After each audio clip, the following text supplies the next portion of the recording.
From today we are going to start the new chapter arithmetic progression. First of all, look at the following patterns. In the first pattern, it is written that full moon appears after 30 days, 60 days, 90 days.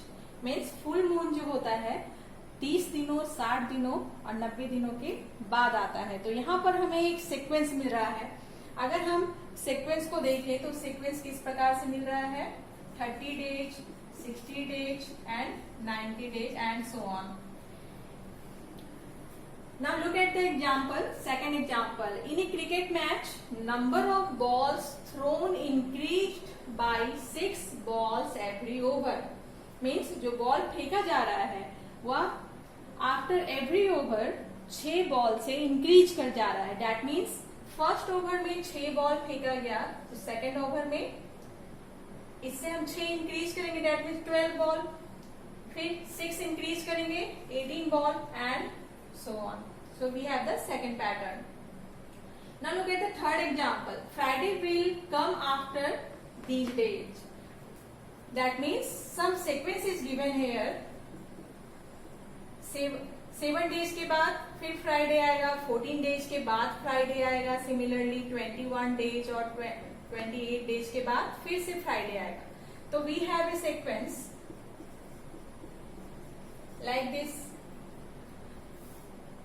The fourth example says that Earth completes its revolution around the Sun after 12 months, 24 months, 36 months.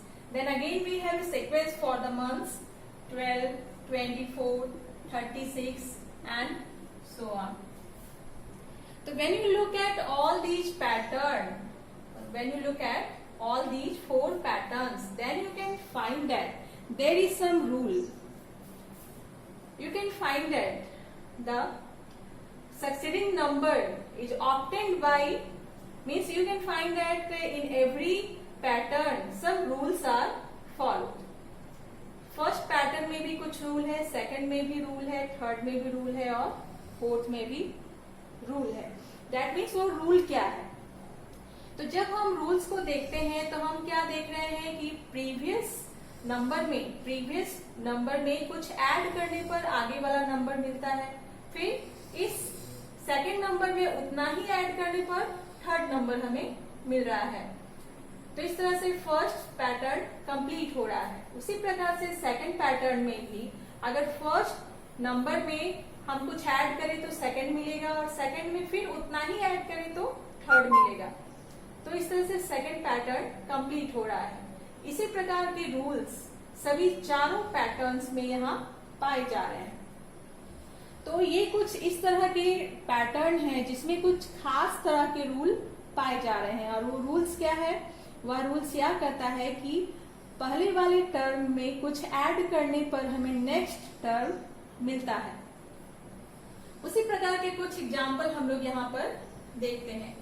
Pattern of petals of A sunflower. Sunflower के petals में जो pattern पाए जाते हैं उसके हर गोलाई में, तो वह भी एक सीक्वेंस को फॉलो करता है, एक पैटर्न को फॉलो करता है. Similarly the hole of a honeycomb.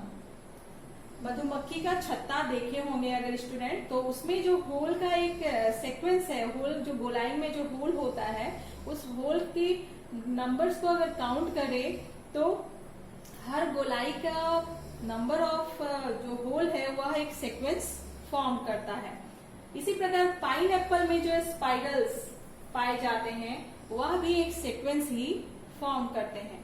तो अब हम लोग यह देखेंगे कि सीक्वेंस किसे कहते हैं और फिर अरिथमेटिक प्रोग्रेशन किसे कहते हैं. इसके पहले हमने देखा, हम लोगों ने कुछ पैटर्न देखा जो इस प्रकार से था 30, 60, 90 and so on. Similarly 6, 12, 18 and so on. So when we look at the definition about the sequence progression and arithmetic progression, then this type of example are very helpful to understand the concept. When you look at these patterns, then you can find that there is some rule between all the numbers appeared in this pattern. So the sequence can be defined as, a sequence is an arrangement of numbers in a definite order according to some rules. A sequence is an arrangement of number in a definite order, according to some rule. तो यहाँ सभी numbers order में लिखे हुए हैं, लेकिन उनके बीच एक कोई खास तरह का रूल पाया जा रहा है. तो इस तरह से हम सीक्वेंस को डिफाइन करते हैं, जिसमें जो नंबर्स होते हैं, यहाँ 3 नंबर्स लिखे गए हैं इस सीक्वेंस में. मीन्स इस सीक्वेंस में जो नंबर्स है वो एक ऑर्डर के रूप में है और उनके बीच एक कोई रूल पाया जा रहा है. Now the progression. What is the progression? Sequence which follow a definite pattern. वैसा सीक्वेंस जिसमें एक खास तरह का पैटर्न पाया जाए उसे हम प्रोग्रेशन कहते हैं. Now we come to the point arithmetic progression. तो यह प्रोग्रेशन जो हम लोग पढ़ रहे हैं, जिसका नाम अरिथमेटिक प्रोग्रेशन दिया गया, क्यों दिया गया? अब इसी एग्जाम्पल को हम फिर से देखें तो यहाँ हम क्या देख रहे हैं कि यह जो सीक्वेंस है एक डेफिनेट पैटर्न को फॉलो कर रहा है. दैट मीन्स फर्स्ट नंबर में अगर हम 30 ऐड करें तो सेकंड नंबर मिलेगा, सेकंड में 30 ऐड करें तो थर्ड नंबर मिलेगा. इसी तरीके से नेक्स्ट टर्म हम तैयार करते जाते हैं. तो यहाँ पर एक खास पैटर्न फॉलो हो रहा है, एक डेफिनेट पैटर्न फॉलो हो रहा है, और वह पैटर्न यह है कि प्रीवियस नंबर में हम कुछ ऐड करें तो नेक्स्ट नंबर मिलता है, फिर इस नंबर में कुछ ऐड करें तो फिर से नेक्स्ट नंबर मिलता है. तो इस तरह का प्रोग्रेशन अरिथमेटिक प्रोग्रेशन कहलाता है. दैट मीन्स ये जो 2 एग्जाम्पल यहाँ लिखे गए हैं वो अरिथमेटिक प्रोग्रेशन के ही एग्जाम्पल हैं. अब हम लोग अरिथमेटिक प्रोग्रेशन को डिफाइन करते हैं. A sequence of numbers in which first term is given. वैसा sequence जिसमें first term given हो and each term is obtained by adding a fixed number. और प्रत्येक टर्म किसी फिक्स्ड नंबर को प्रीसीडिंग टर्म में ऐड करने पर प्राप्त हो. यानी पहले वाले टर्म में कुछ फिक्स्ड नंबर ऐड करें तो हमें आगे वाला टर्म मिले. तो इस तरह से जो पैटर्न तैयार होता है, मीन जो प्रोग्रेशन तैयार होता है या जो सीक्वेंस तैयार होता है, उस तरह के प्रोग्रेशन को हम अरिथमेटिक प्रोग्रेशन कहते हैं. तो इसे हम थोड़ा सा और अच्छे से डिफाइन करते हैं. Now if we look at the another definition for the arithmetic progression, it can be defined as a sequence of numbers in which each term differ from its preceding term.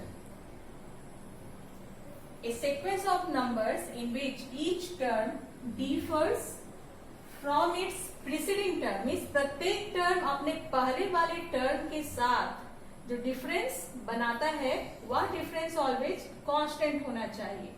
प्रत्येक term का difference उसके पहले वाले term के साथ always constant होना चाहिए. तब उस तरह का सीक्वेंस अरिथमेटिक प्रोग्रेशन में होता है. तो यहाँ पर हम लोगों ने फिक्स्ड नंबर पढ़ा था और यहाँ पर हम लोगों ने कांस्टेंट लिखा है. दैट मीन्स दोनों का मतलब सेम है. फिक्स्ड नंबर हो या कांस्टेंट हो, ऑलवेज सेम वैल्यू को रिप्रेजेंट करता है. जैसे कि कुछ एग्जांपल हम लोग बना सकते हैं.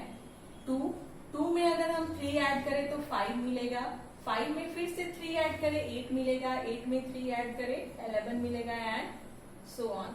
तो इस तरह से ये जो सीक्वेंस तैयार किया गया यह अरिथमेटिक प्रोग्रेशन में है. Suppose that we take -10. -10 में 2 ऐड करेंगे तो -8, फिर से 2 ऐड करेंगे -6, फिर से 2 ऐड करेंगे -4 एंड सो ऑन. तो इस तरह के ये जो दोनों एग्जाम्पल है वो अरिथमेटिक प्रोग्रेशन में है. अब हम लोग देखते हैं कि कॉमन डिफरेंस किसे कहते हैं और टर्म्स ऑफ द सीक्वेंस किसे कहते हैं. Now the terms, the various numbers occurring in A sequence of the various numbers occurring in a sequence of numbers are called its terms. जैसे ये सीक्वेंस ऑफ नंबर्स दिए गए हैं, इस sequence of numbers में कुछ नंबर जो है सेपरेटेड बाय द कॉमा लिखे गए हैं, कॉमा से सेपरेट करके बहुत सारे नंबर्स यहाँ पर लिखे गए हैं। ये सभी नंबर्स ही यहाँ पर टर्म्स ऑफ द सीक्वेंस कहलाते हैं। तो the various numbers occurring in a sequence of numbers are called its terms. So the terms are represented in different manner. When we look at this -10, it is said to be the first term, this is second term, this is third term, fourth term, and so on. So the first term, when you write the first term, so somewhere in book it is represented by A1, somewhere it is represented by T1. So terms are represented by the A1, A2, A3 like this, A1, A2, A3, A4 and so on. अगर हम ये symbol ना use करें तो इस तरह के symbols use कर सकते हैं, T1, T2, T3, T4 and so on. तो फिलहाल हम लोग एक ही तरह का नंबर लेकर, सिंबल लेकर चलते हैं कि here the first term A1 is equal to given as -10, second term is equal to -8, it is the second term. Similarly the third term is A3, which is equal to -6. Similarly fourth term which is equal to A4, and A4 is here -4. So similarly we can symbolize the terms with the symbol A1, A2, A3, A4. तो first term, second term, third term, fourth term, जितने भी numbers of terms आए उसे हम किसी symbols के रूप में रिप्रेजेंट कर पाते हैं। Now the common difference. What do you mean by the common difference? So when we define the arithmetic progression, so in the definition of arithmetic progression, we have written that the difference of any term with its preceding term, difference of any term with its preceding term,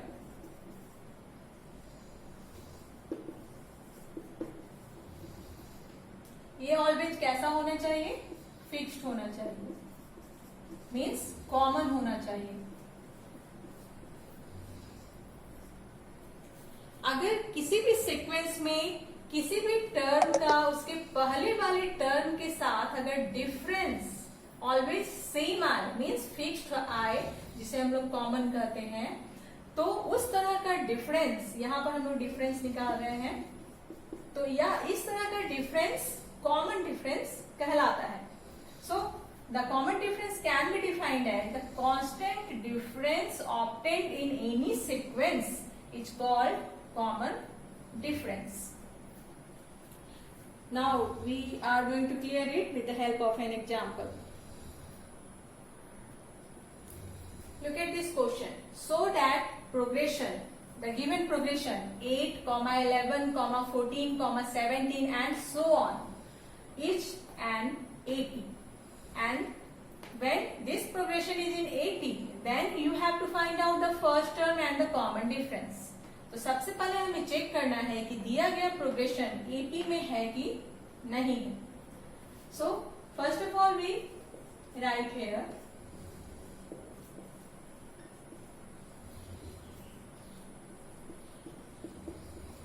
given progression is 8, 11, 14, 17 and so on. So just to find out the difference of any term, difference of each term with its preceding term, to check it the given sequence is in 80 or not. तो first we take the 11, क्योंकि 8 के पहले तो कोई term है ही नहीं, तब हम कहां से शुरू करेंगे? 11 से डिफरेंस निकालना शुरू करेंगे। सो 11 माइनस 8, इस टर्म का उसके पहले वाले टर्म से difference, here 11 minus 8 which is equal to 3। अब 11 के बाद 14 माइनस उसका preceding term 11 which is equal to again 3, फिर 14 के बाद 17 और 17 का preceding term 14 which is equal to 3। तो हमने यहाँ प्रत्येक टर्म के साथ क्या देखा कि प्रत्येक टर्म का उसके प्रीसीडिंग टर्म के साथ जो डिफरेंस है वो सभी जगह सेम है. So what we write here, So we write that we find that the differences are common in every case. Common means equal, means same. अगर differences हर स्थिति में same आ जाए, equal आ जाए, तो उसे हम common कहेंगे. तो since differences are common in every case, so that the given progression is in arithmetic progression, means is in AP. So what should be the first term? So when you look at the progression, then 8 is said to be the first term and the common differences are taken as the common difference. जो ये जो difference सभी जगह same आया है, इसे ही हम common difference के बराबर consider करते हैं. So the first term is equal to 8 and the common difference